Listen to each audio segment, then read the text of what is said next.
નમસ્કાર મિત્રો, મારી ચેનલમાં તમારું સ્વાગત છે।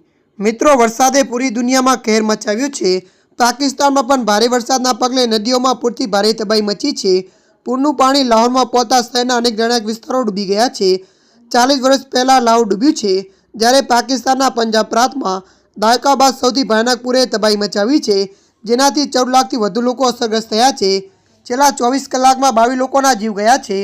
અનેક રહેણાંક વિસ્તારો જળમગ્ન થયા છે। આ અંગે વધુમાં જાણવા મળતી વિગતો મુજબ પંજાબ પ્રાંત એક સપ્તાહથી ભીષણ પૂરનો સામનો કરી રહ્યો છે।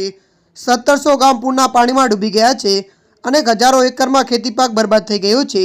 સેનાની મદદથી અત્યાર સુધીમાં 10 લાખથી વધુ લોકોને સુરક્ષિત સ્થળે પહોંચાડવામાં આવ્યા છે। પાકિસ્તાની સજ્જલ, રાવી, ચિનાબ નદીઓમાં આવેલી ભીષણ પૂરે હાલત ખરાબ કરી નાખી છે। પૂર પૂર્વનું અનુમાન વિભાગે ચેતવણી આપી છે કે આગામી 48 કલાકમાં ચિનાબ નદીમાં 8 લાખ ક્યુસી પાણી પસાર થઈ શકે છે। હવામાન વિભાગે 48 કલાકમાં મધ્ય અને ઉત્તર પંજાબ સહિત પૂરા દેશમાં ભારે વરસાદની આગાહી કરી છે। અનેક વિસ્તારોમાં પૂર અને ભૂસ્ખલનના ખતરાની ચેતવણી આપી છે। ત્યારે મિત્રો, હાલ માટે આટલું। મળીશું નવી અપડેટ સાથે। જો તમને અમારો વિડીયો પસંદ આવે, લાઇક, શેર અને સબસ્ક્રાઈબ કરી નાખજો। ધન્યવાદ।